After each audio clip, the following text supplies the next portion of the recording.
Hey everybody, it's Christina Holloway here, and today we're going to talk about self-empowerment.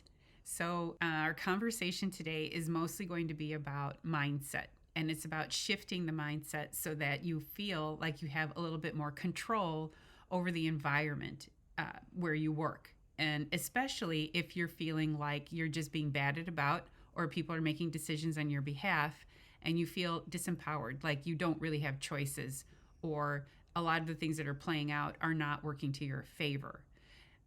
In this case, I'm going to ask some simple coaching questions to get you out of that mindset. All right, so let's get started.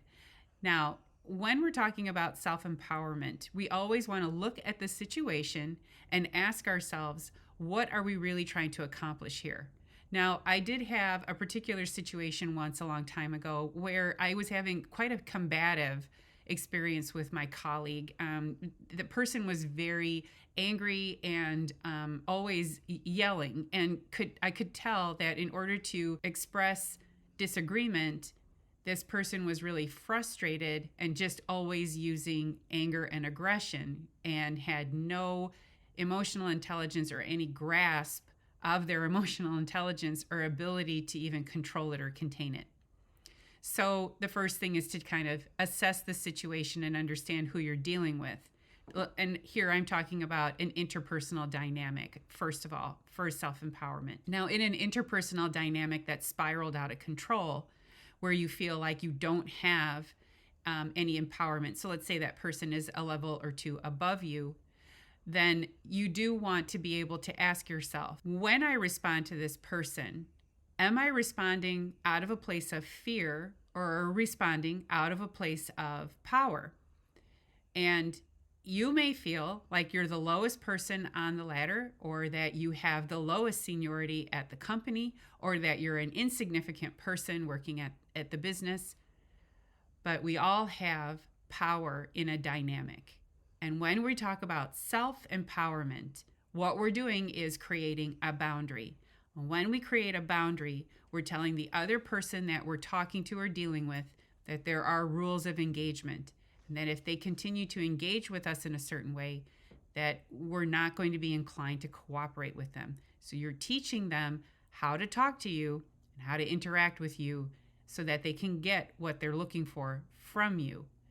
This isn't easy. This takes practice. And when you're dealing with a combative situation or a person who's hostile, it can be difficult. You can get dragged into their emotionality.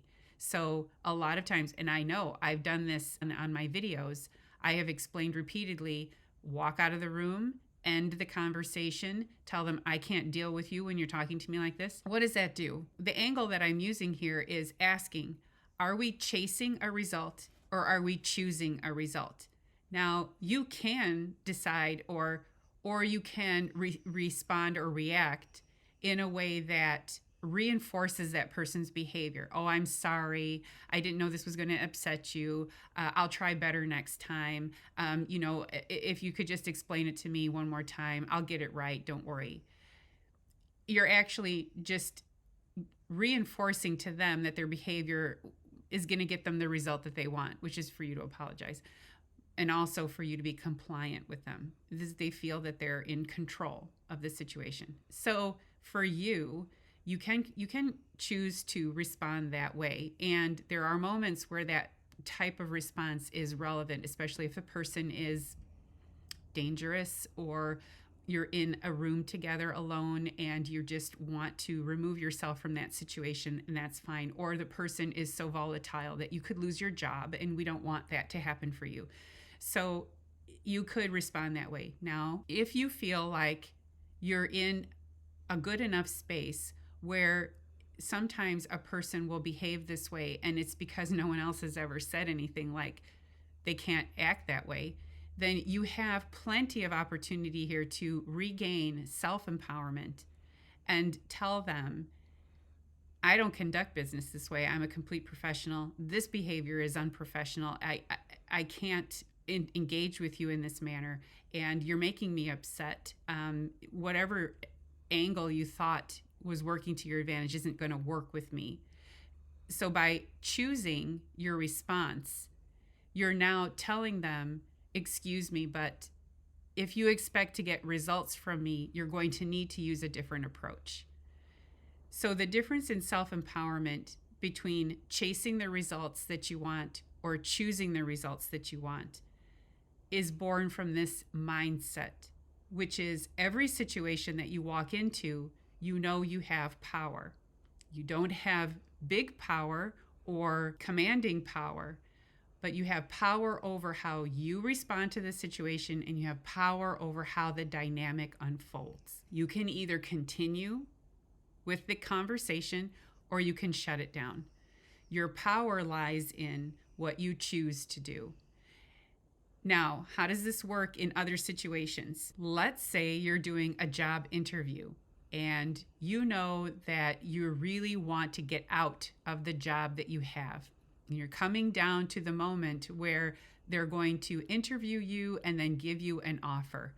And you're worried because you're not sure they're going to give you a fair offer. You're not sure you really want to work at that company. You still have more questions, and you want to represent yourself. You want to make sure that you've answered as many of the concerns that you have for yourself as you can.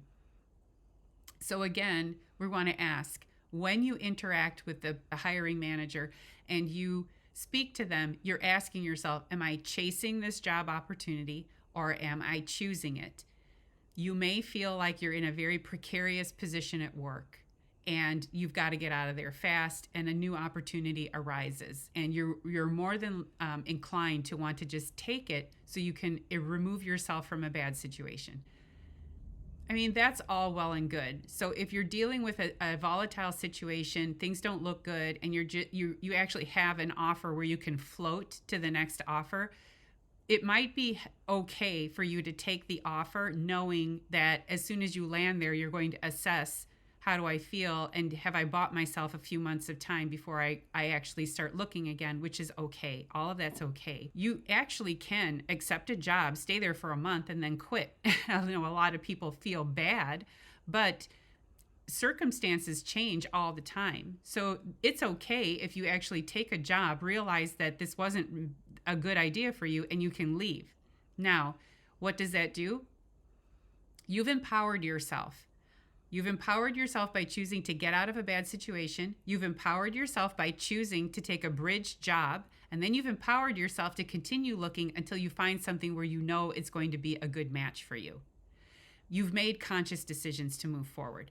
The basic element of self-empowerment is really knowing what you want in any given situation. You want to assess the situation, understand the outcome that would be the best outcome for you. Not the best outcome for the other person or the best outcome for the situation, but the best outcome for you. And once you realize what that best outcome is, and it could be anything. I mean, today, one of my coaching questions was, if you could think of anything, if the outcome could be anything, what would it be? And my client just took me through this entire scenario. And he's like, at the end, I'd tell them to just, piss off and I'd leave. And it made me laugh, but I was like, that's exactly, if that's what would make you feel good, because he was feeling like he was in a really bad situation, that they weren't appreciating him, acknowledge that the best case scenario for you would be if you could just tell them, hey, go stick it somewhere because I'm not dealing with this anymore. And then you go back from there. Now, what could I realistically do as a professional? Well, I would want to start by setting up my boundaries. And how does that work? This is the way I would create a solution. It appears that you're not in alignment with the solution that I've created. Is there a way that we can meet halfway? Right? And so you're now kind of telling them, I acknowledge that you guys are not on the same page with me. Do we have a path forward? Right? And so I'm choosing to create a solution based on a situation that somebody else created, a problem someone else created because of their lack of awareness over how it impacts the other people around us. So when I choose to be solution-based, I walk into every situation and I ask, what's the outcome? What are we trying to achieve here? A little bit of a consulting approach, but it works, especially in coaching. We want to start with the end in mind. What am I really trying to achieve? I have to have a contentious conversation, or I have to negotiate a really big deal, or I have to negotiate a new job. So what's the best outcome I could get? It's to leave with dignity and to join this other company with dignity, and know that I empowered myself to make a conscious choice for myself, for my own best interests. If I'm in turmoil, or I'm having stress, or I no longer have a work-life balance, or I feel unappreciated, what am I going to do to change that situation? Am I trying to chase a good feeling without understanding what I really want? Or am I going to take the time to understand what would help feel better in this situation? And once I understand what would help me feel better in this situation, what actions can I take that are realistic and professional and feel like I'm acting in my best interest to move the situation forward? All right, so that's it for this video. Thank you for watching. Please feel free to subscribe and hit the notification bell, and I'll see you in the next video. Bye.